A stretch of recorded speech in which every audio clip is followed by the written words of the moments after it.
Hey, what's up? It's the DeadEndRoad show. It's Bill and Ian. Two dudes that should actually just call each other instead of broadcasting this fucking thing. We got a lot to get through because the show has just become the NFT Power Hour, unfortunately. But I don't know what to do about it because there's just more shit every day. It just keeps piling up and getting like insane. It's becoming more unhinged. We could ignore it until it goes away. I guess that's true, right? That's like the COVID strategy. So, yeah, there you go.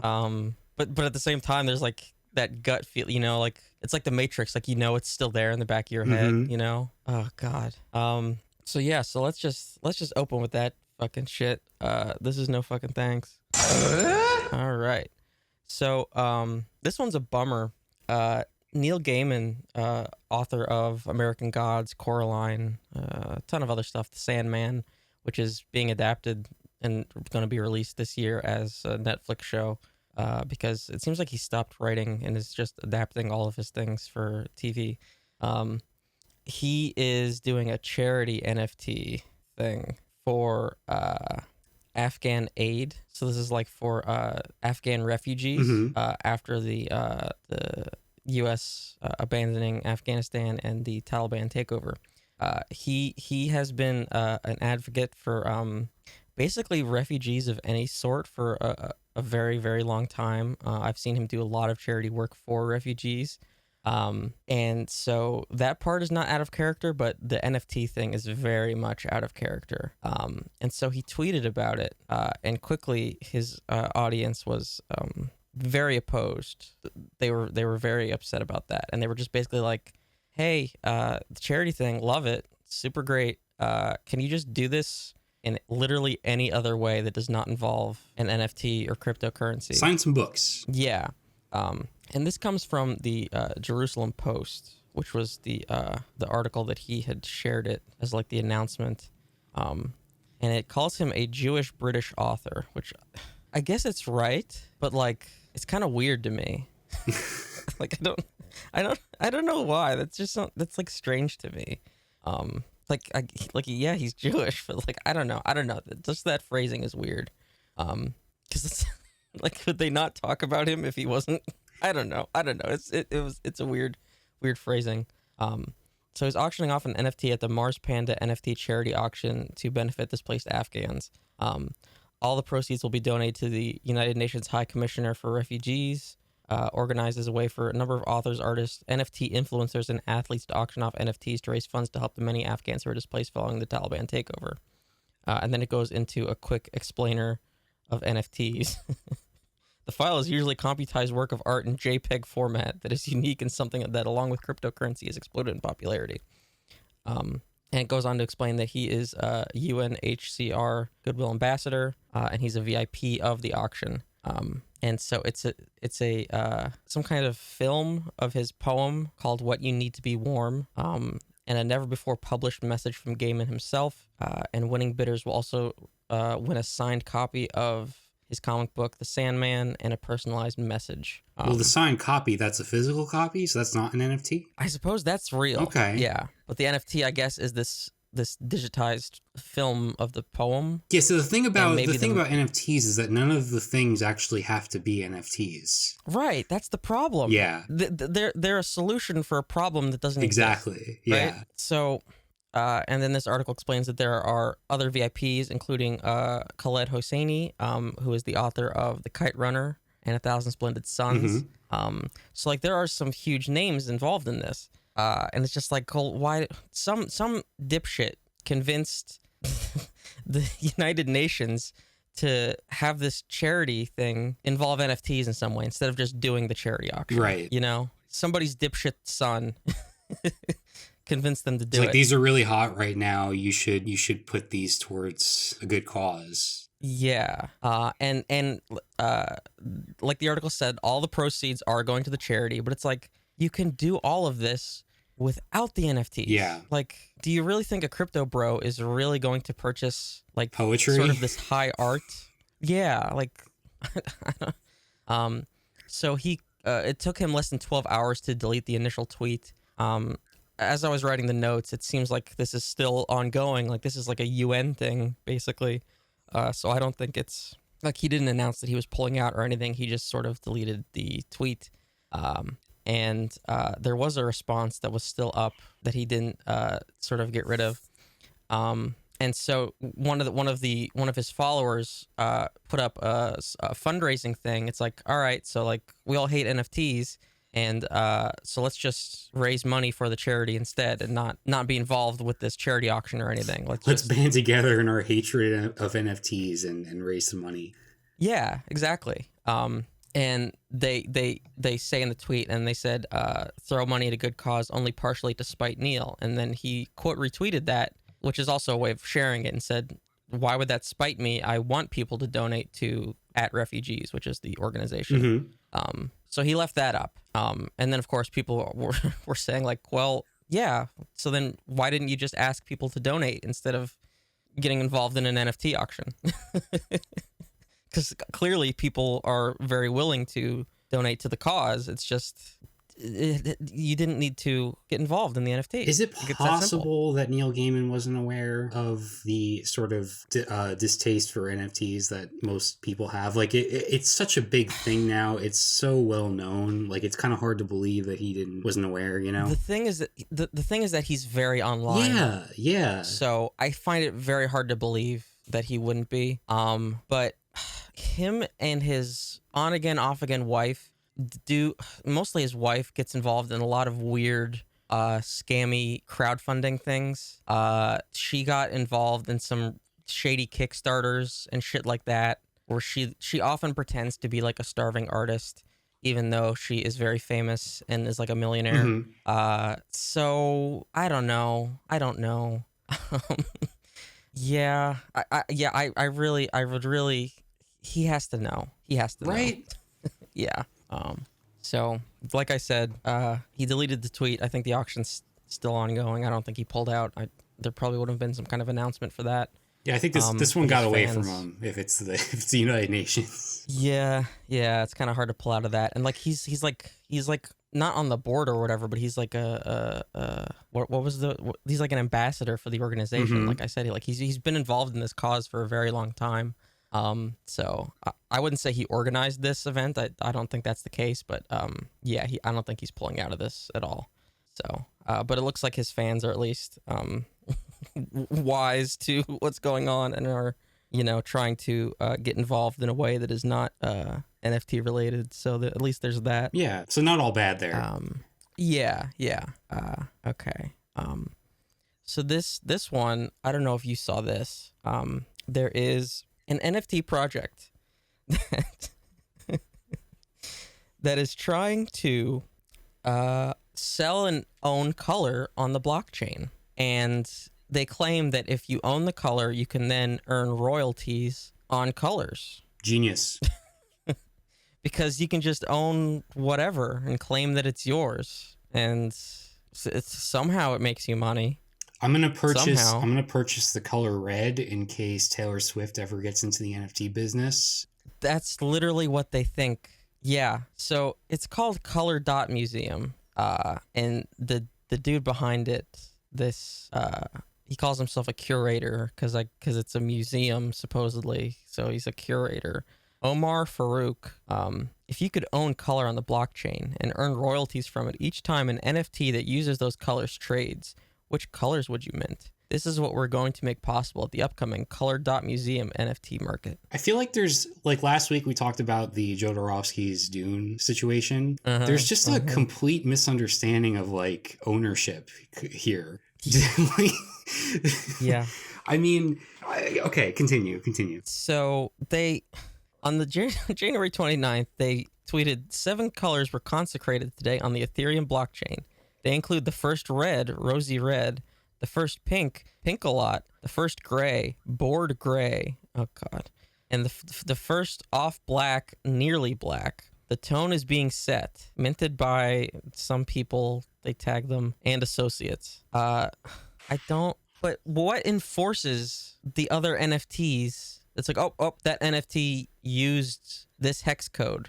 And so now you have to get royalties from that NFT. Like, they don't interact. Mm-hmm. Okay, so this is the site. Here's how it works. Choose You choose the color that is the apple of your eye. No algorithm involved, for machines cannot see.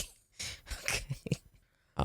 Out of the 16.7 million available in the sRGB color space, only 10,000 colors will become a color NFT. Just so you know, the human eye can see about 2.3 million colors. Name. Every color has a personality. Go beyond the hexadecimal. Give your color a name to remember. Please, no profanity. Children like colors too. Don't sell colors to children, you fucking Crayola weirdos. Describe. This is my purple. There are some like it, but none exactly like mine. Your color deserves a few words or an essay to be said about it. Tell the universe what your color means. Own your color for eternity, or as long as Ethereum exists. Okay. So all wait, right. but At if least there's no, at least that's if there's part. over 2 million of these, right, and there's no other color like yours, then how is anybody else gonna, like, how are you gonna profit off of that? No, there's only 10,000. Oh, They're only making 10. They're only gonna let you mint 10,000. so the other Out of the 16.7 million available in the sRGB color space, only 10,000 will become a color NFT. Okay, so all the other colors outside of these 10,000 are still like in the public domain, so to speak. I guess. Okay. As a new primitive, the token ID associated with your color resolves completely on chain now and forever. We convert the hexadecimal associated with your color into a pure number and use that for the NFT's token ID, which is the primary immutable component of the ERC721 specification. That's just the Ethereum specification. This makes it suitable for computation and experimentation.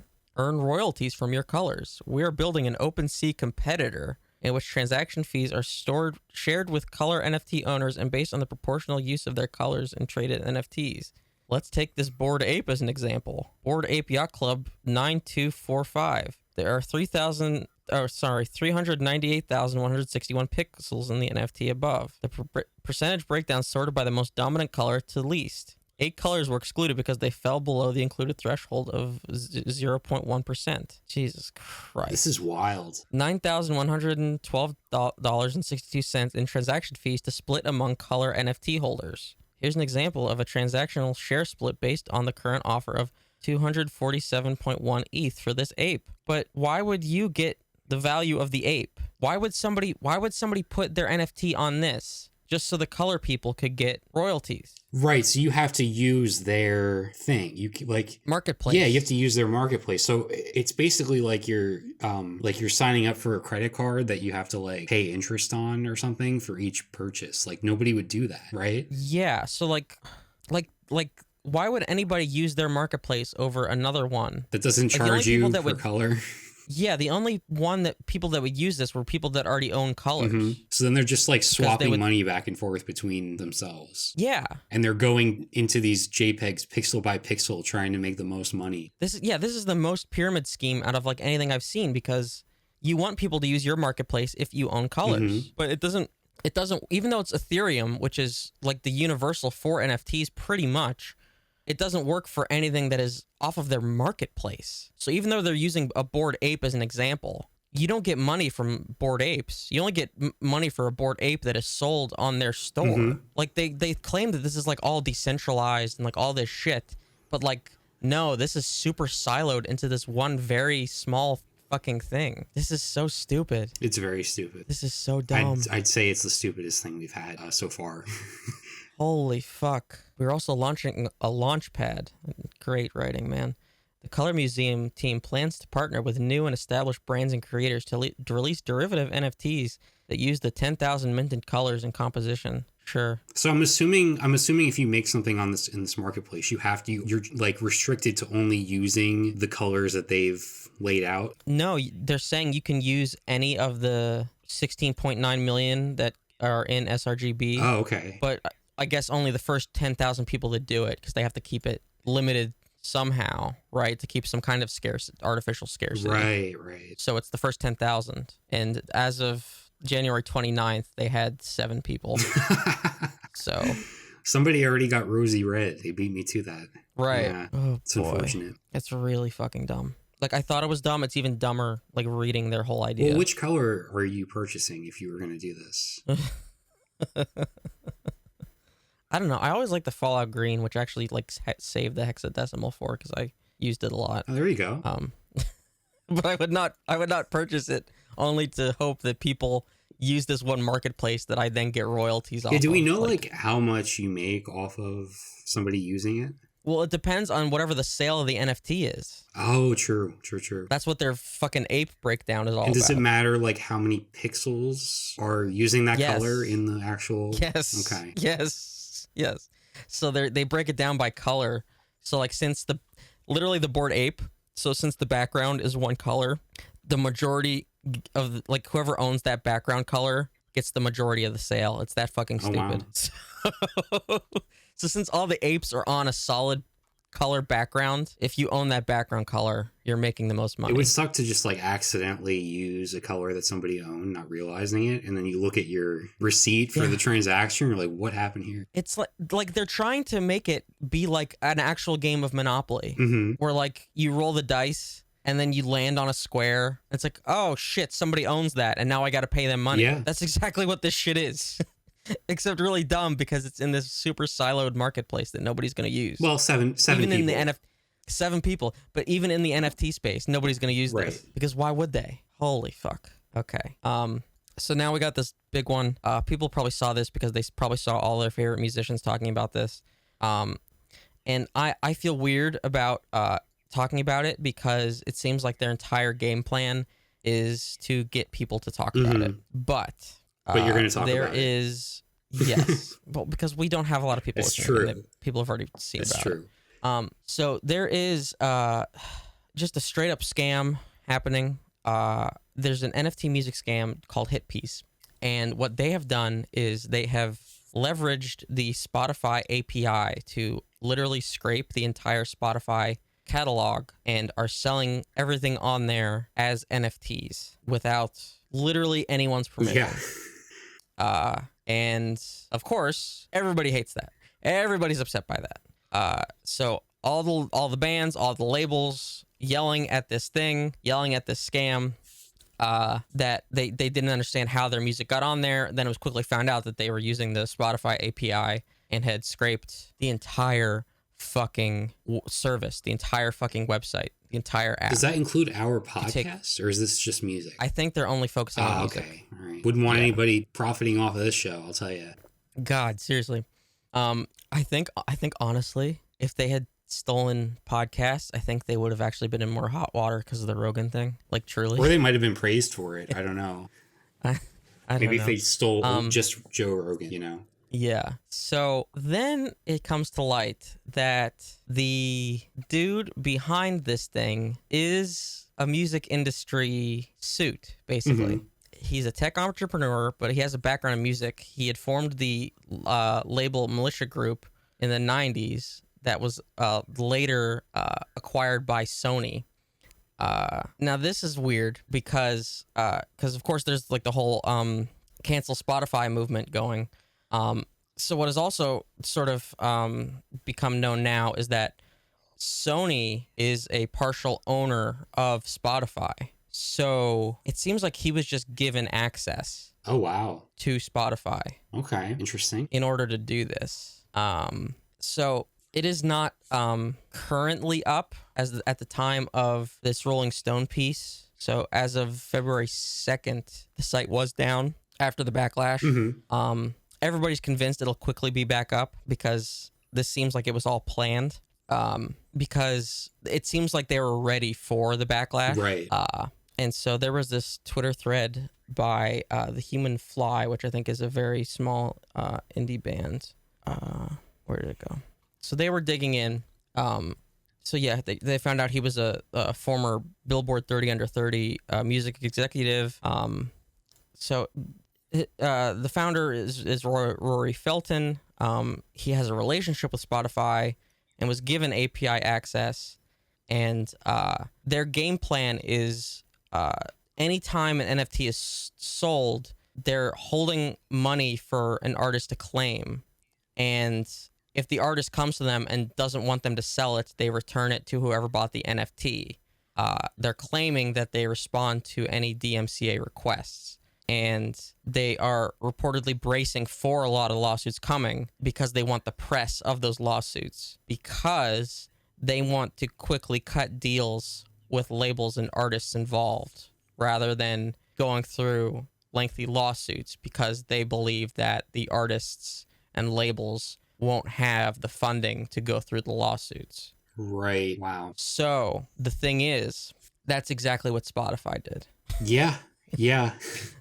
It's exactly what Spotify did. It's the exact Spotify game plan. And they have venture capital funding for this blatant scam that is completely infringing on copyright. And they're most likely going to get away with it because they're following exactly what Spotify did. And then he also has another plan for a weird AI thing that where an AI scans a song and predetermines its quality, but quote, not audio quality, literally its performance, like how good the song will perform. So this is an AI music critic? Pretty much, yeah. Or more like an AI like executive. Okay. Oh, perform as in like how well it will do as far as like people like being interested in it. Okay. Yes. Huh. This is all disgusting. Yeah. Very, very gross. The music industry has been going through it for a long time now. Yeah. Oh, and also he's a crazy alt-right nut. Well, of course. Because of course not. Yeah. Follows grifters like Jordan Peterson, Ben Shapiro, Laura Ingraham, Peter Thiel, and Andy Ngo, and is also on the anti-vax trucker thing. So yeah. So the game plan is to basically force artists and labels into cutting deals in order to make the service work. They're like strong arming them. Like they have the resources and Yes. they know that the artists and labels don't. So they can do whatever Yes. they want. They can Yes. basically take over. Yes. Now I had something about the Spotify thing that's been, happening. I don't know if we can just like quickly pivot to that. I don't want to like. No, I think it's probably relevant. Yeah, because like, this has been going on all week now, where we had like Neil Young and Joni Mitchell have removed their music discographies from the platform in protest of Joe Rogan's podcast and how he spreads vaccine misinformation that can be and is very, very harmful. And I saw a Pitchfork article that I really liked. It's called The Missed Opportunity of the Spotify Boycott. And it talked about something that I was thinking about, which is like these protests are well and fine, but like they're focused entirely on Joe Rogan and they're sort of missing the larger picture of what Spotify is doing by like not paying its artists. Like Joe Rogan is on contract for $100 million to make his podcast. And 300. Is it 300? It is a third of $1 billion. Yes. Okay. Even better. Yeah, so he's making that much money. Spotify is paying him that much money for his podcast, and yet artists make like pennies, fractions of pennies per stream, right? So like there's this huge discrepancy there, and that's just not being talked about. Like there have been protests and like activists that have really tried to change this for years now. Like they're in the Pitchfork article they reference the Union of Musicians and Allied Workers who have petitioned Spotify for higher payment rates, and they've been doing this for a while. Like last year, here's a quote from an organizer, Mary Regalado, an organizer of this organization. She said the company has tripled in value. That's Spotify. The company has tripled in value during the pandemic while failing to increase its payment rates to artists by even a fraction of a penny. Musicians all over the world are unemployed right now, while the tech giants dominating the industry take in billions. Music work is labor, and we are asking to be paid fairly for that labor. And then you have like somebody like Neil Young, who he's protesting the Rogan thing because he's concerned and rightly concerned about vaccine misinformation, how quickly that spreads. But at the same time, like he leaves Spotify and then immediately announces a promotional deal with Amazon Music, and which is offering like a 4-month trial for people to switch over to Amazon Music. And obviously Amazon is a deeply problematic company. They have fired workers for protesting safety conditions at the fulfillment centers and places of work there. So it's like, cool, you're protesting this one thing, but there's a bigger picture here, and it's like this Pitchfork story says, it's a missed opportunity. It's just not being talked about. I do believe the conversation has changed in recent days to the fact that Spotify does not pay out to the majority of its content base. the artists. The spearhead that I've seen for this has been Eve6, who is a great follow on Twitter, but has really been leading the charge, and they have actually been doing this for a couple of years now, where they were constantly talking about the penny per stream movement, which was, it seems like such a small ask, but now they have been really sort of bringing a lot of people together for just the delete Spotify movement, and turning the conversation away from it being about Rogan, and if it has anything to do with Rogan, being it about the fact that they gave $300 million to one podcaster, but will not pay any of their artists an actual sustainable model for the artists. So yeah, and that's the hope, right? The hope is that like all the mainstream attention on Rogan and this whole controversy will sort of transition into greater awareness for the other issues. Yeah, and so I think it just in the last few days, I think that has changed. Okay. Like Paul McCartney, Kate Bush, Sting, they sent a letter to Boris Johnson asking for reforms in the streaming economy. McCartney said, "I think it's harder for artists now. Unfortunately, it's such a small percentage," which is like a very British way to phrase it. But like, so I think it has changing quickly. So yeah, like Eve6 is even going on about like how they would like rather have you steal their shit than stream it on Spotify, and like I do think it really has changed. Like their articles right here. Like musicians say their battle with Spotify goes far beyond Joe Rogan.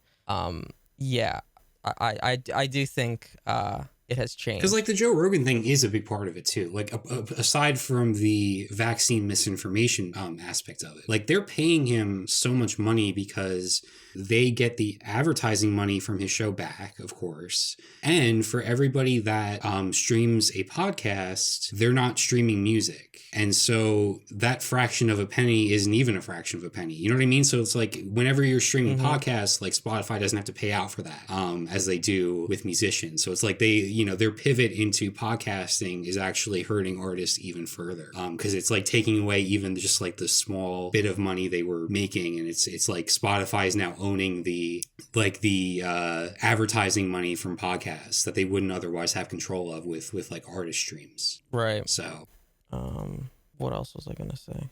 But yeah, I was gonna suggest we take our podcasts off of Spotify, but I don't think anybody actually streams it on there, right? Last time we checked. No, nobody really does. I do feel weird about, because we were promoting the we made that playlist, and we use Spotify for it because everybody fucking uses Spotify. Yeah. And so like I had to go find the fucking Spotify login just to make that thing because I don't use Spotify. And boy, it was actually a pain in the ass. That interface is not good. Like I don't actually like using Spotify, but yeah, not like, so I was putting that. I put that in the last, like I only did that for January because I was like, well, that was the end of year thing, so I'll do it for January. And so now I feel weird about including that in there, even though we are such a tiny. You want to talk about fractions of a fucking penny? We are like, millionths of a over a percentage point. But, I mean, I don't think you can blame anyone for using the platform. No, you can't. You can't. You can't put this on the consumer. No. You can't. And you can't put this on the artists either. Like you can't shame somebody for like the small artists like trying to get any kind of attention or like get their music heard on Spotify, because it is the biggest platform. And they're not going to get paid on there. So they have to be heard. That is the only way. Like you talk about being like, the joke is always like artists paid in exposure, but that is literally all they're going to get off Spotify because it takes, I don't know how many actual plays. There was a graphic that was being shared around. I don't have it handy.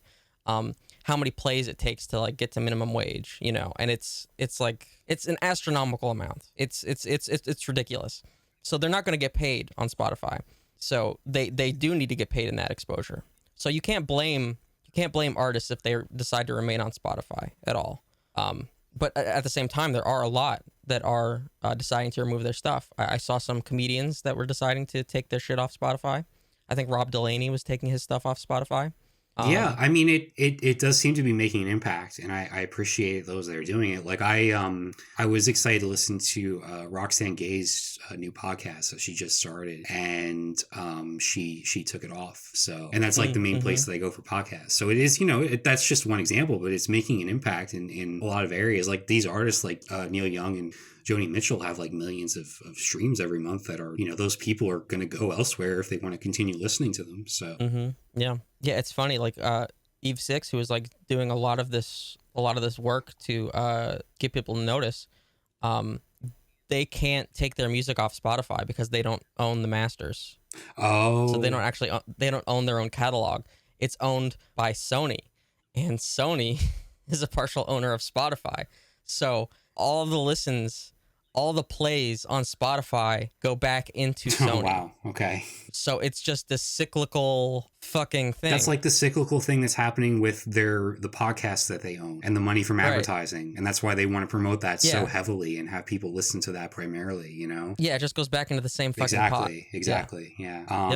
I saw a tweet which kind of like annoyed me, which was like, Taylor Swift could end this whole discussion with one phone call if she wanted to. Well, it's like, it's not up to her. Like, it's not her responsibility to handle this huge corporation and the way it exploits people. Like, it's, you know what I mean? Like, why is it up to somebody like Taylor Swift? No, and also she couldn't. No, she couldn't. She couldn't.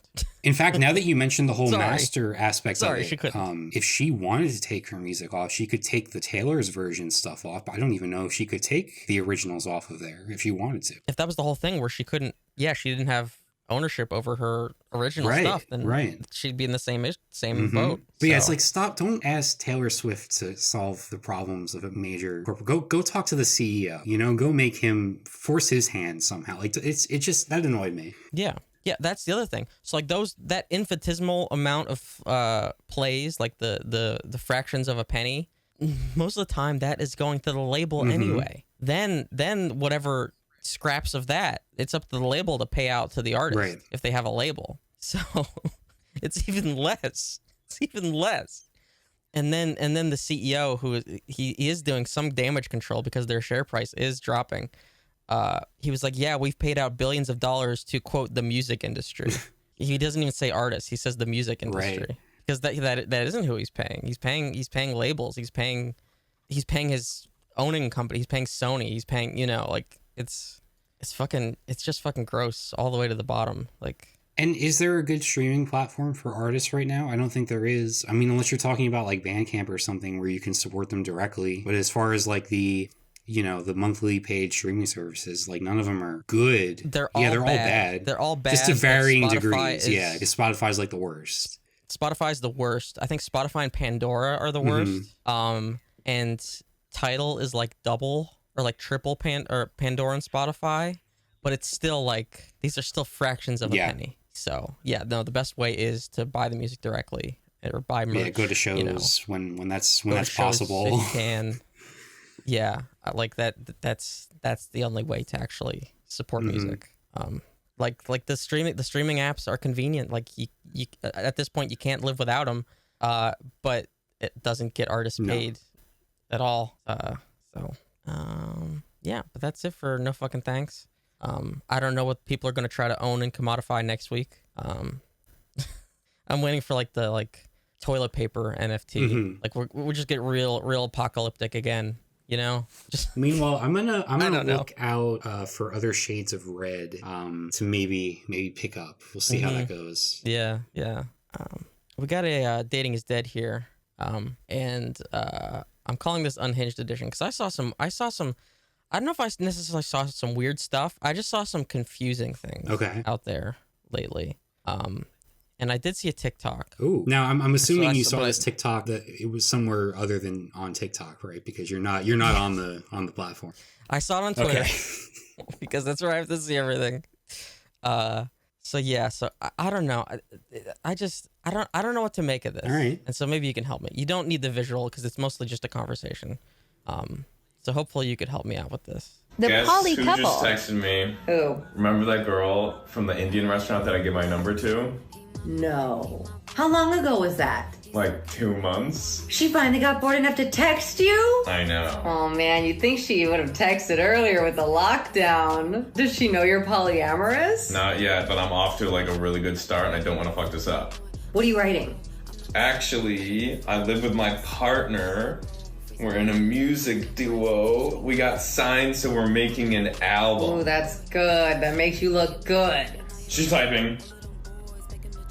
Oh, that's awkward. I know what to say. But we're not like swingers. It's that we allow each other to date others if it comes up. She hearted it. That's cool. What type of music do you guys make? She changed the subject. You're clear! I'm in the clear! I'm in the clear! I don't. Do we know the name of like their music project? I think it's in the replies. Where is it?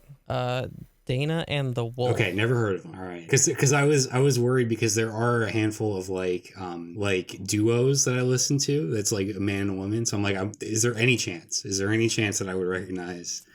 Dana and the Wolf got me Polly. That's the name of the song. Okay, so this is like there's some bad acting and like this. They're trying to like reenact this like text thing, and it's just like really bad. That's the first thing that pops out of me. It's not a very good TikTok. Yeah, it's like okay, like good for you. Like I don't know how to approach these.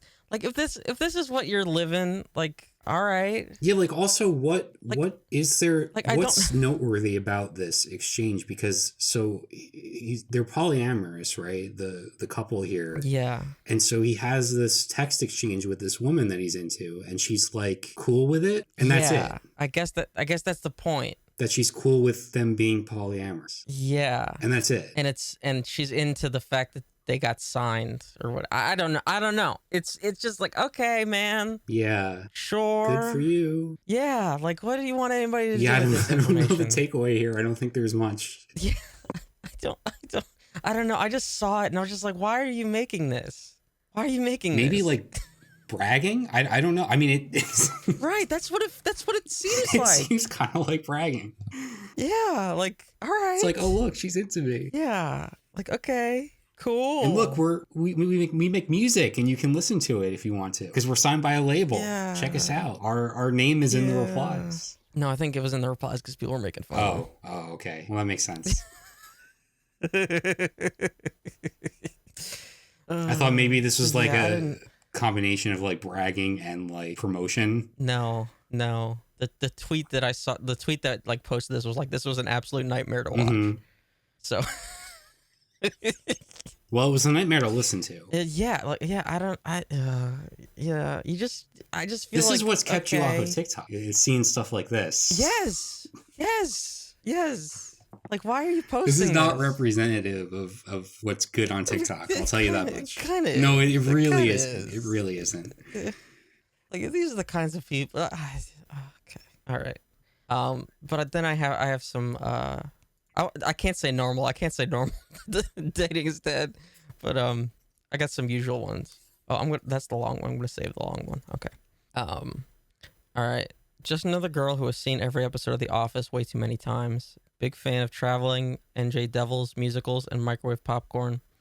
I'm a middle school teacher by day, podcast and nap enthusiast by night.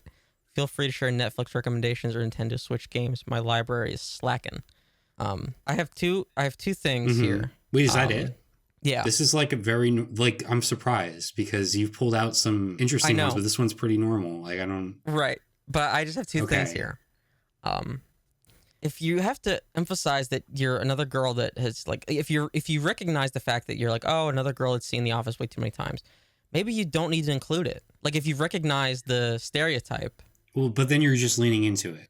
But you're not doing anything with it. Well, you're watching The Office. There's not actually a joke there. No, that's nothing. Well, it is something because it means that you've got a Peacock subscription, and not just a Peacock subscription, but a premium Peacock subscription. Well, maybe they're only watching what episodes or seasons 1 through 3 or whatever. Maybe.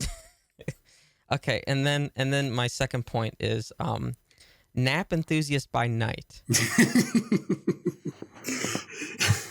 I think that means you go to sleep.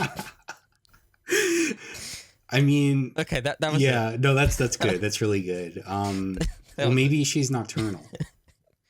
That would be the opposite. Because then you can theoretically Sleep during the day. You can theoretically nap at night, and that, if you're nocturnal, it counts as a nap. Then. Okay, maybe. This is a short one. I love country music and sports, and I love chicken fingers and French fries. Hell yeah. That was all the profile had. That was it. I was like, okay, all right, Wait, can we get it one more time? cool. I love country music and sports, and I love chicken fingers and French fries. Okay, yeah. You could probably get all of those things at like a sports bar. Yeah, It's you all could. in one. It's like the Yeah. premier destination Yeah. for you. It's a perfect first Yeah, date. yeah. Go to Buffalo Wilds. Okay. I got a bunch of short ones, I guess. Here's another short one. I'll teach your child someday, but for now, just let me swallow them. Excuse me? I'll teach your child someday, but for now, just let me swallow them. Is this? Yeah. Okay, yeah. I've never heard it referred to that way. No, yeah, it's something. It's a thinker. It takes you a second. It takes you a second, and then when you get it, you're like, Jesus Christ, man. Yeah. Because that's not what you really want to think No. about. It's like if you're offering, but why? Yeah, it's just framing it that way. It's just not the way to go. A teacher in the streets and a like I don't know. Like I said, it got unhinged this time. Okay, all right. Wait, what is it? Okay. I'm sarcastic, I'm a huge smartass, I'm a casual gamer, love me some Sims 4, Animal Crossing, Pokemon, Mario, and Kingdom Hearts. I'm also an animal lover, I'm a Pisces, and want to know more. I'll tell you if we meet. Also message me if you like me to broke to pay for a subscription. I can't see please message me. Trying to get my life together, currently looking for a job, and then after that I'll get my license, comma. So wait, is this person? Oh, wait, comma? Is there more? No, Oh. it's not. So wait, what was the part about broke for a subscription? What was that? Also message me if you'd like me to broke to pay for a subscription, but they didn't use the right to. Oh, So I read so I it. was thinking if they're too broke to pay for a subscription, maybe we could play matchmaker here and match them up with the Peacock person. Oh, hey, yeah. You know? There you go. Because if you got Peacock, you're just flinging cash Oh, for around. sure. It's probably like you're probably like 10 services deep by the time you Mhm. want to subscribe to Peacock. So you know they're rolling it. Yeah. And it's like I'm the last person to like I don't know how I want to phrase this. Like gatekeep affection. I don't know.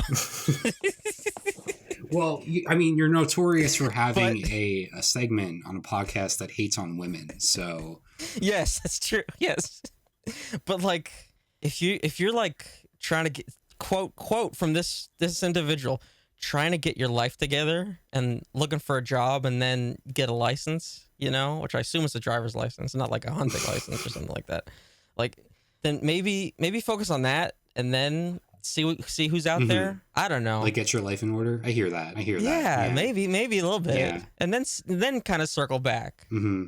Then go swimming with the fish, Yeah, there's steps you have to take. I think so. I think there's like an order of operations, right? Especially if like you're going to put that out there. I think that's gonna send some people the other direction. Because if you're saying like you need to get your life together, then you're like kind of saying your life's a mess, right? True, it's implied. Yeah. I don't know. I'm the last person that should be giving Oh advice. no, me too. Yeah, but yeah. That's just the sense that I'm getting here. I don't know. I like the escalation this week because you start out with something so innocent as, oh, it's funny because she takes naps at night, and then I want to swallow your unborn children. And we're not even done. Yeah. All right, I got a couple more. Oh, you do? Okay. I do. All right. Last Christmas, I gave you my heart, but the very next day, you said you were gay.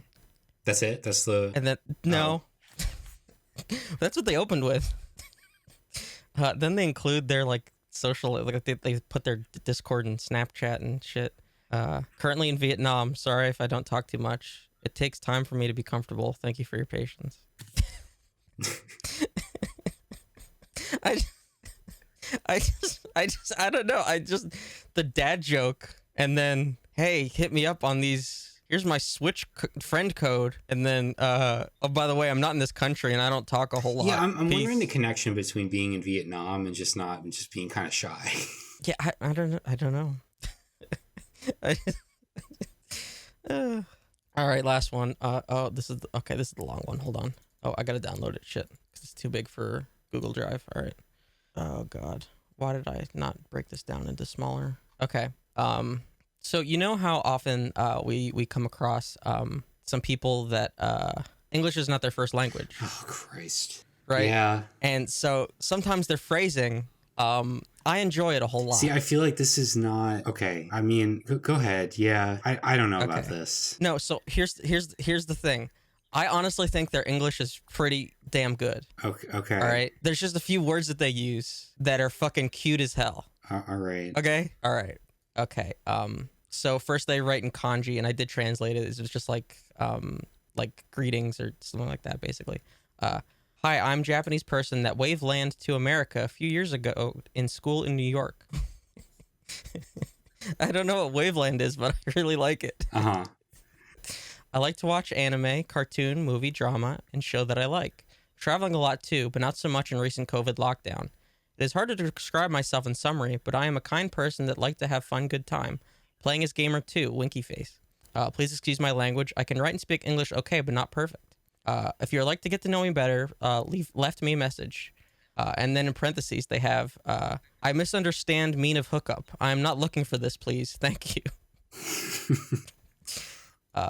And then for the prompt, what I'm doing with my life, flying an airplane around the world for my job of global warming to help grow the fruit of the descendant, and back to modeling after I quit. I want to be better at writing English. Favorite shows, Walking Dead, America Horror Story. Nude Girl. Bob's Hot Dog.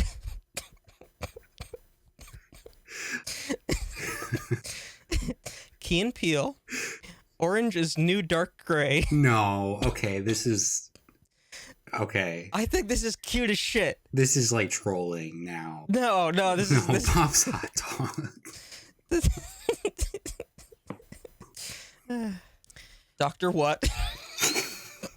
No, this isn't real. This isn't real.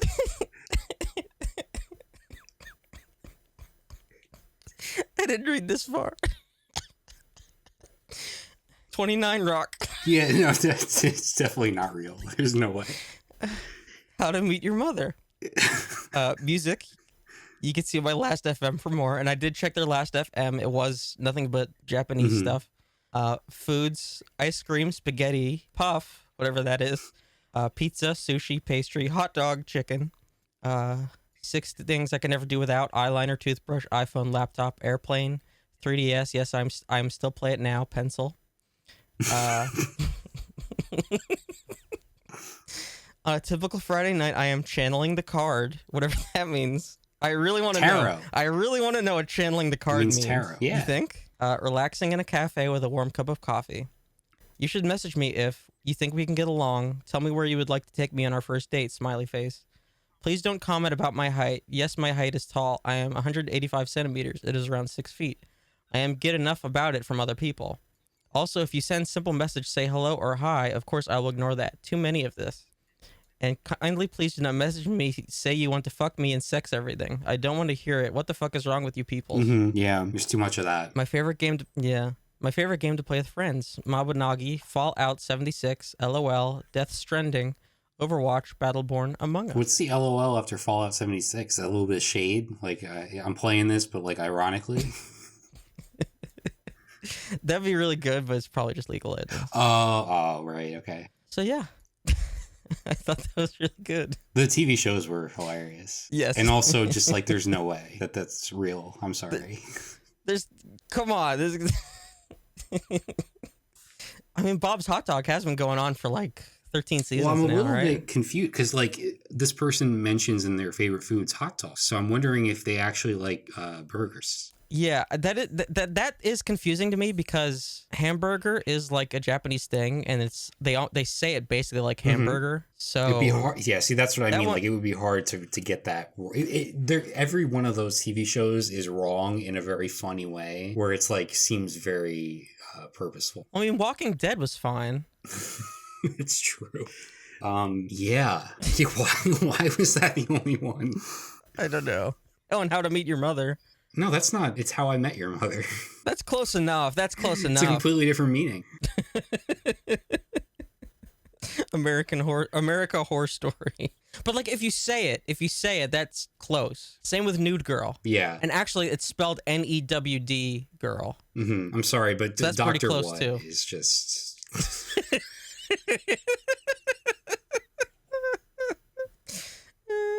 I really want to know what puff is in the favorite foods. Marshmallow? What's the like Nutella? Oh, what's okay. the like Nutella is like the that's like the replacement for peanut butter, right? Yeah. Isn't there like a marshmallowy version of that? Oh, I have no idea. What am I thinking of? There's like some fluff, Maybe. right? Isn't fluff? I don't know. Didn't you like eat that shit like every day for lunch, like in elementary school?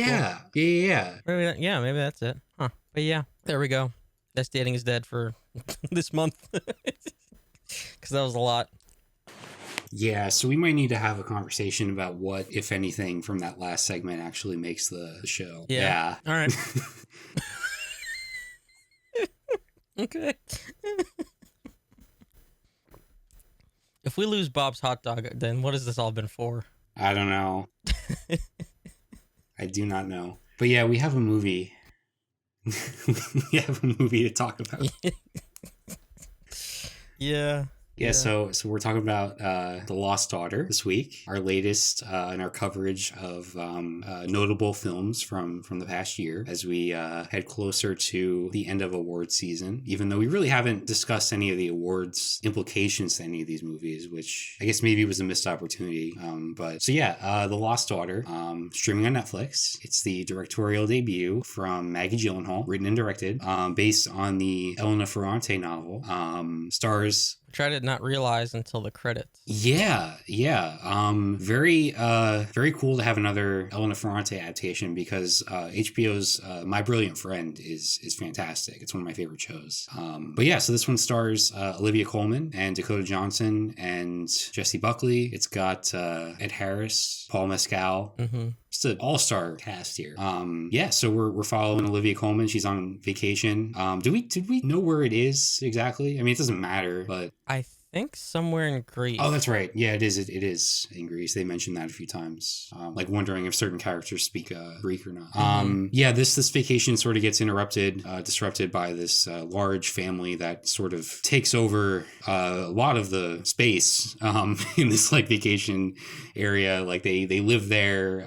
They have like extended family coming in for celebration of some sort, and you kind of learn that they sort of control a lot of what goes on. They kind of have free reign to do whatever they want without anybody getting in their way. But among these people is a young mother played by Dakota Johnson, and she is sort of struggling with her young daughter, and it's reminding Olivia Colman's character of her own time as a younger mother, and she's recalling a lot of like her past memories, and yeah, the movie kind of takes off from there. It's sort of like this really interesting tale about motherhood and I guess like the patriarchy and the sort of double standard that comes with like parenting and like the expectations that society has on like the mother versus the father, and like what's acceptable of one parent to do that might not be acceptable for the other, and sort of like the lasting implications of that, and like how it affects both mothers and daughters, both like when they're young and even like decades later, like just like generational stuff going on here.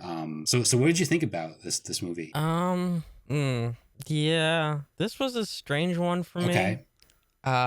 Because I was like, oh, this felt like a weird miss. Oh, interesting. Okay. Especially the ending. And then I was like, oh, it was a book. Uh-huh. Oh, it was an Elena Ferrante. Oh, I bet this was so much better to read. Oh, really?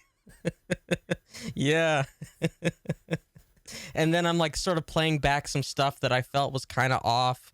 I was like, oh, this probably works so much better on the page. like, oh man, this probably worked so much better on the page. See, for me, this was just like another winning adaptation of one of her books. I love this. I thought it was like astounding. Yeah, I don't know. Like, I don't think there was a lot that just doesn't, like, in order to make a conversation where one person is talking compelling, like, there's got to be something there, like, for the screen. Okay. Right? You know?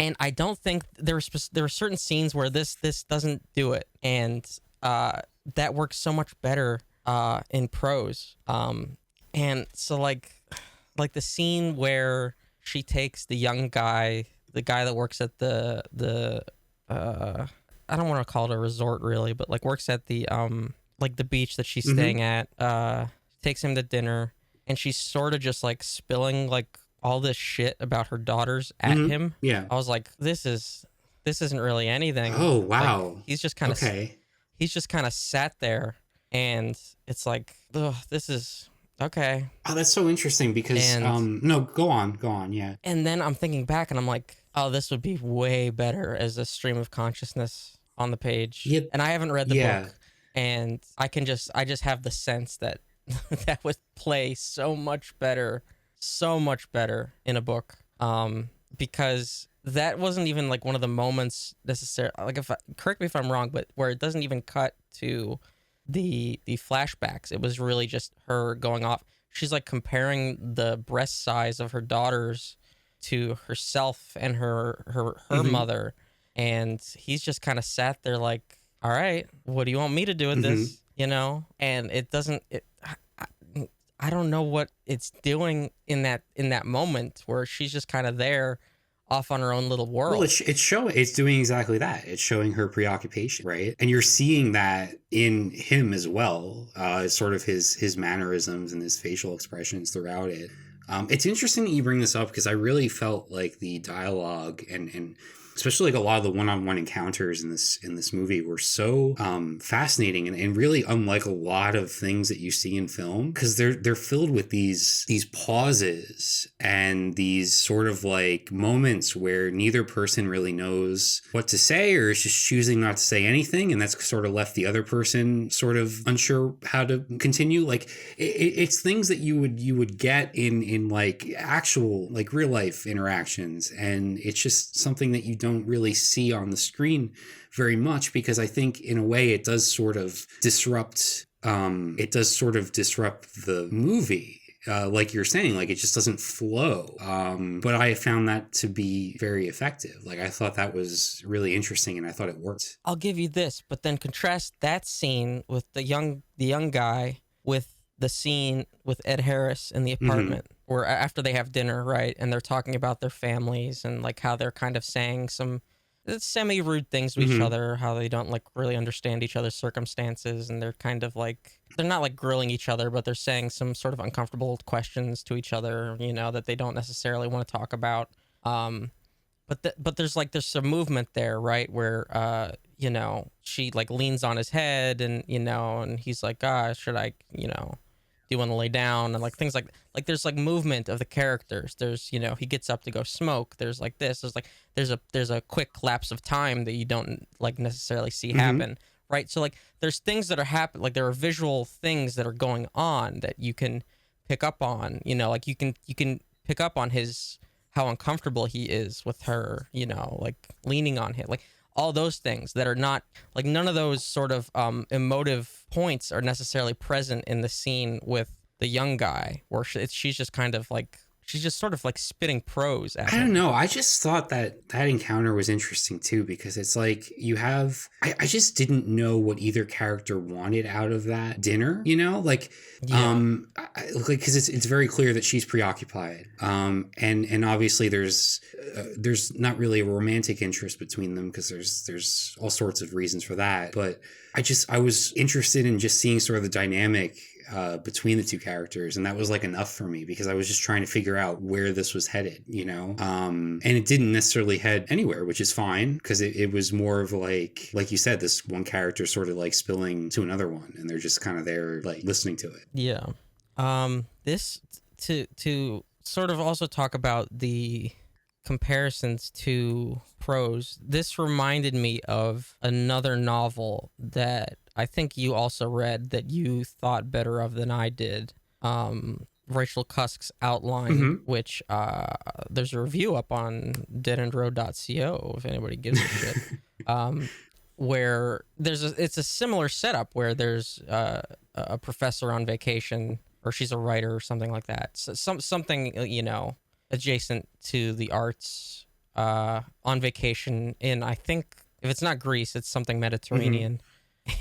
And she's just also bombarded by people and their baggage, and it reminds her of her own baggage, basically. And I struggled with that one too. Yeah, where it was a similar thing where I felt suffocated by all these other characters just coming at the main character with their own shit, just dumping it and dumping it and dumping it on her, and that was sort of where I ended up feeling about that book. And I felt something similar here. I guess I see the comparison. I feel like in the Rachel Cusk novel, she is the point of view character, like if you want to call her narrator, is like almost like a vessel, just like taking in all these stories, and you just don't get much from that character herself, right? But here there is sort of like a back and forth. She's a much more active participant in her own story. Yeah, because like there is even when it comes to like her interactions with this large family that's sort of like disrupted her vacation, and all these various like encounters she has, there's like this, she's like standing up for herself, and there's like, she's not like giving in like a lot of the other people in the community have, like they sort of just like let them take over. And so even there's like this like back and forth, and she's like sort of like, there's like a resistance that she's giving. So I don't know. I felt like this was such a, I mean, I'm not, I will never be a mother, right? But I found this film very affecting, like very moving in what it was portraying. Especially like, cause like it has a lot to say indirectly about like fatherhood too. And sort of like the failures of it. Because so many of the struggles that the women in this movie go through are in part because there's a failure on the end of the father, right? Whether it's like, whether there's like a double standard at play, whether there's like straight up like oppression, like control, or just like negligence, like that all plays into this. And I thought like the whole picture that this movie was painting was like very effective. I struggled with the ending. Okay. Just like I don't know the novel, right? So I don't know whether if it from a plot standpoint plays out the way that it does here in the movie. I have no reason to believe that it's drastically different. I have nothing to base it off of. But it seems like they wanted her to die at the beach, and they didn't have a proper way to get that to happen. And so they came up with a bizarre method to achieve that. Yeah, from a plot standpoint, like it's a little like wonky, right? Like it's a little strange, just the sequence of events. But like I feel like the final shot pays off really well. But I don't think she needs to be stabbed with a hairpin. No. In order to make that happen. Is it metaphorical though? Because like there's a lot of like images and things like the doll or the fruits, like the rotten fruits, or the hairpin. Like there's all these things that sort of are symbols, right? More than anything else. And they sort of like are tracking like the feelings of the characters and whatnot. So I feel like that's just like another example of it. And it's probably not the best example in the film of that, but I think that's really all it was.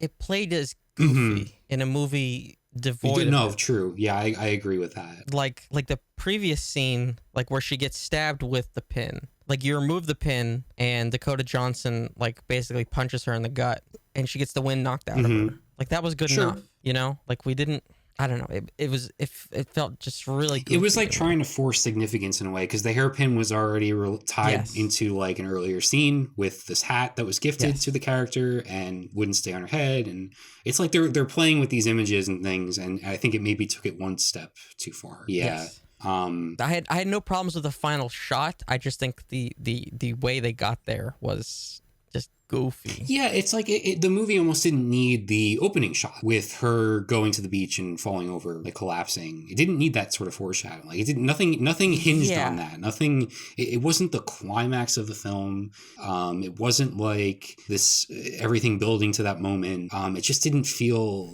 entirely necessary. It sort of played around with the idea of, like, at least in my head, like, well, what happened to her daughters, right? Until she finally admits that she abandoned them, you know? Like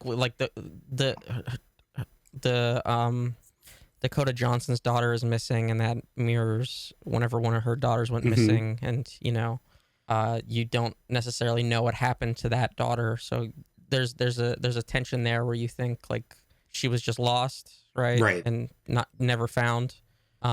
So there's that at play. I think they held on to that for too long, because it wasn't really necessary and turned what really didn't need to be a mystery into a mystery, I think, because that wasn't really the point of anything. No, it's not the what, it's the why, right? It's why, how did this situation end up being what it is? It's not like what exactly happened to these people. Yeah, it was why is she estranged from her Exactly. daughters? Like, why is she? Yeah, it was. Yeah, so I think turning that into sort of like a red herring mystery thing was unnecessary, and diverted focus. Yeah. What'd you make of the doll? I think Ed Harris was great. The doll, that was weird too, because it was clear that she wanted to get caught, like, desperately. Like, that's what I feel like the Ed Harris thing really was, that, like, why she wanted him to come in for dinner. Did she want to get caught? Because there's that scene where she's, like, frantically searching for it because she thinks it's been, you know, she stuffed it in the cabinet, right? And then she's like frantically searching for it, thinking somebody's like come in and taken it. Yeah, but I think, well, that happened before, and then I think she always seemed to be of two minds. Yeah, like it depended on her disposition at the moment towards the family, right? If she was angry at the family, she wanted to withhold or destroy the doll. If she was happy with them, she thought about returning it. Like, whenever the movie theater scene, whenever the father's father, you know, or maybe the daughter's father, I didn't know the relation. Whenever he shuts up the rowdy 20-somethings or whatever, the teenagers or whatever, that's when she takes the doll out of the trash. Which also leads to one of my favorite images, which is she's like trying to like clean it up a bit, and then this worm comes out of the eye hole of the doll, which is very good. Yeah, but I feel like her disposition at the point where Ed Harris comes in, first she's worried, she's like, "Ah, shit." Then she's like, "Well, if anybody's gonna find it," this is like me going, like, thinking her thought process, right? If anybody's gonna find it, it makes sense for him to be the one. Yeah, there's no like trying to steer him away from like the balcony, which is where the doll's located. No trying to hide it or anything. So yeah, I think that makes that lines up. Yeah. And I think the movie's intentionally trying to get you to sort of like go along with her thought process as it's happening, right? Yeah. So because she goes through like she's buying the doll clothes, which leads to that one scene, but then, you know, she's constantly going back and forth with the doll. Like, her disposition is constantly changing. And I think at the end, I really thought that she thought that Dakota Johnson would be, I don't know, not necessarily forgiving, but not I don't think she thought she would have been that upset. Maybe understanding, because like there's so much. She thought she had this connection. Yeah, there's so much in Dakota Johnson's character that like mirrors her younger self. So like thinking that there would be like some sort of like implicit understanding between the two, which obviously there wasn't. Yeah, it's all just like projection on the part of Olivia Colman, right? Yeah. So I don't know.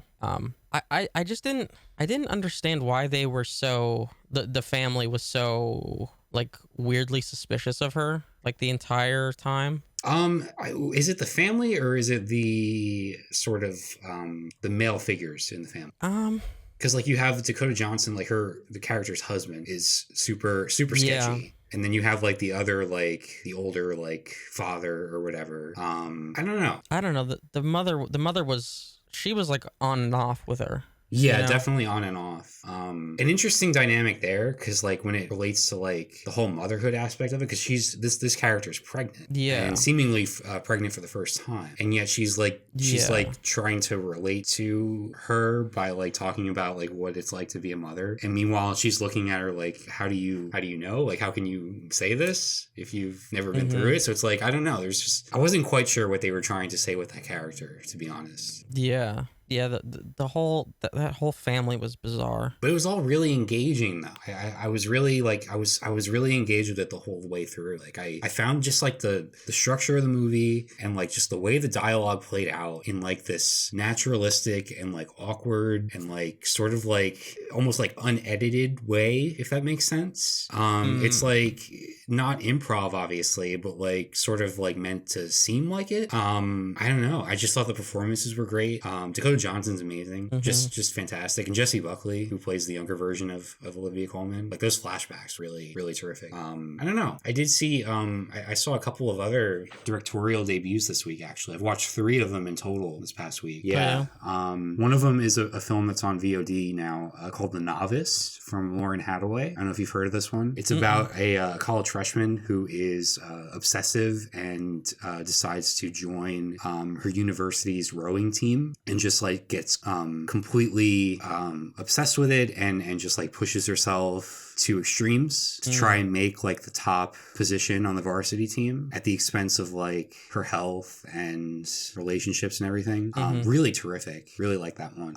And then there was a movie that came out on HBO Max this past week called The Fallout, and it's from Megan Park, and it's this coming of age film about a group of high schoolers, except it's in the aftermath of a school shooting. And yeah, I was blown away by this one. It's funny, right? Because like I was looking on Letterboxd after I saw it, and the top Letterboxd review said something along the lines of like, I was gonna say that the dialogue in this movie is a bit cringy, but then I realized that that's how I talk in real life.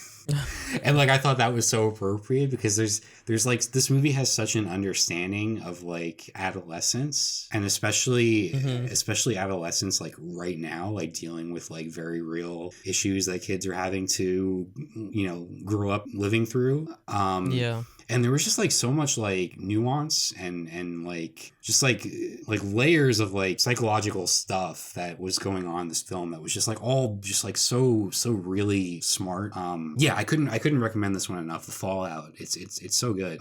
Yeah, to like take something like a school shooting and just have that be the sort of like inciting action of a film rather than the point of the film itself, and then like from there you explore the characters who survive it and all the various ways that affects them over the the weeks and months afterwards. And it was handled extremely well. So, and also the star of that, Jenna Ortega, was incredible. Yeah, really good. And Shailene Woodley's in it too. She plays a therapist. Yeah. Oh, interesting. Yeah. We have a lot here, but we should probably wrap up, huh? Okay. I do want to talk about trying to find some kind of proper ending segment instead of just being like, oh, hey, yep, the show's over. Right. But I don't know what to necessarily do yet. Yeah, it's tough. It's tough finding an opening and fnding a closing. And then also like the middle stuff. the whole thing. Really, the whole thing is I don't know. But hey, Bret Easton Ellis's account on Twitter roared back to life. Oh no. It's been a few months. Yeah, yesterday he tweeted out. Well, I don't know who tweeted it out, honestly. That guy in the Shrek 2 accidentally in love video with singing rabbit. So it's just like a link to a video? No? Nope. No? Nope. Oh, that's just the text. That's the tweet. Okay. That's the tweet. That's the whole tweet. Yeah. But like what about it though, That was it. That was the whole thing. Were there any replies? No follow-up. No, I mean, from other people. Someone said, okay, sis. Uh-huh. So true. Somebody says, hey, Todd, how you doing? What time of day? Does it say what time of day this is? 2:30 in the afternoon Eastern time. Okay. I thought you were going to say 2:30 a.m. and I was like, oh, that makes more sense. No. Afternoon time, daytime. Sun's out. Sun's out, Shrek's out, So what's the tweet one more time? That guy in the Shrek 2 accidentally in love video with singing rabbit. Huh. Yeah. What a mystery. Yeah. I feel like it activated like a sleeper cell somewhere, So like there's a Shrek 2 video with a singing rabbit. I don't know. I don't know. Has anybody looked into this? I don't think anybody cares. No, unfortunately. Somebody quote tweeted it and said, hell yeah. Yeah. So that guy in the Shrek 2 Accidentally in Love video with singing rabbit. Oh, Accidentally in Love. That's a song. That's like Smash Mouth, isn't it? Oh, you're right. Yeah, Smash Mouth. Yes. That guy in the Shrek 2 Accidentally in Love video with the singing rabbit. Right, so there must be like an animated music video for that song that has a rabbit in it. Yes. Okay, hold on. I can't play it because that'll get claimed, but I'm Accidentally in Love. Oh, it's Counting Crows. Oh. Okay. Right. So in the video, there's a guy watching Shrek 2. Okay. And there's a singing rabbit. It looks like the Nesquik bunny, but it's actually the guy from Counting Crows because he's got the dreadlocks. So the Counting Crows guy is the guy? He's the rabbit. Oh, he's the rabbit. But who's the guy watching the rabbit? Nobody's watching the rabbit, actually. You said there's somebody watching Shrek 2? That guy in the Shrek 2 Accidentally in Love video with the singing rabbit. Is there a guy in the video watching video? Okay. Yeah. Huh. But what is being said about this guy? Like that guy, huh? I think. Well, he's in his underpants. He's just kind of he's drinking some milk. He's kind of dancing around. Sort of a risky business situation, you know? Maybe it's Dropping like, you know how Facebook would have like you can sort of like describe the mood that you're in. Maybe this is like him tweeting out his mood, and he's like his mood is that guy from the Shrek 2 video. Yeah. Like, this is how I'm feeling right now. This is how I express how I can express my feelings. Yeah. His girlfriend is not too pleased, I have to say. Oh. I don't understand why the guy from Counting Crows is a singing rabbit. He looks like the Nesquik bunny. It's really weird. Also, this video is like in 200p resolution, and it seems to be the only one on YouTube. This is strange. Okay. Yeah, why is this the only copy of this video on YouTube? What the fuck? I feel like I'm like catching schizophrenia from this. Maybe the plan is to turn this video into an NFT. Maybe. That guy in the Shrek 2 Accidentally in Love video. He's just gauging interest by putting this tweet out there. You know, maybe, yeah. And you know what? I did retweet it, so I'm contributing to the problem. Oh, man. That's going to do it. Thank you so much for listening. Especially if you listen through the Shrek 2 Accidentally in Love video with Singing Rabbit. I've got that song stuck in my head, even though I haven't heard it in like 2 decades. Yeah. You know, what's the problem, baby? Oh, fuck. I didn't even play it, and now it's in my... You know, I muted it. Oh, fuck. As always, you can follow me on Twitter at DeadEndRoad. Check out the Facebook page at facebook.com/DeadEndRoadTV. Somehow we reached 400 likes on Facebook. I don't know where all you people came from, but hi, what's up?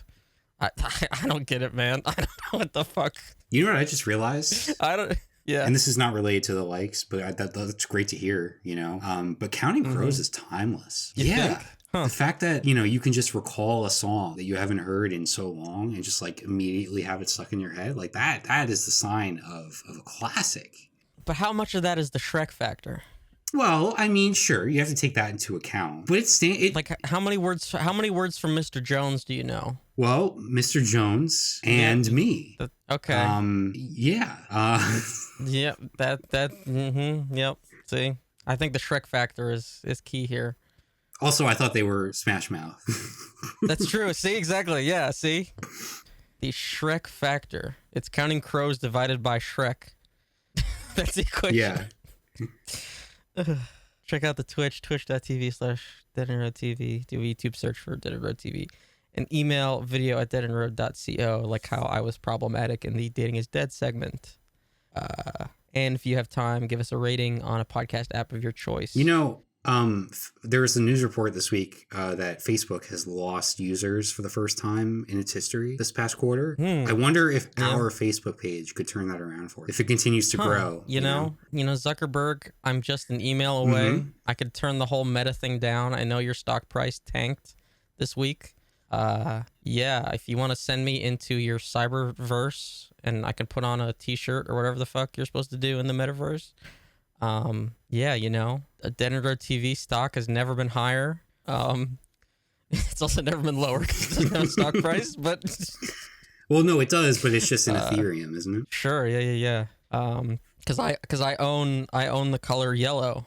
You can't use it. You can't use it anywhere else. I own that one. And mauve. I own mauve. Well, no, you have to. It's not that you can own yellow. You have to own a particular shade, which I believe yours was piss yellow, right? Yeah. Yes, this is right. Yes, exactly. Yeah. Piss yellow and dookie stain brown. There we go. Those are mine. It can't end like that. This has been a rough one. I'll be honest. While we're still recording here, this has been a rough one. We can't end like that. And I'll take the blame for it. We gotta go back. Counting crows. We gotta go back. Hootie of the Blowfish. What about them? I don't know. We just want to start naming. We gotta go back. Start naming artists from that era. Lenny Kravitz. We gotta go back. What was the guy from Lost that wanted to go back to the island? That's one of the greatest twists in television history, and I am not going to spoil it for anybody on this podcast. We gotta go. We have to go back, Kate. We have to go back. We gotta go back and Counting crows. We gotta. Okay, all right. I'm gonna stop recording because this has to end. All right. See you next week.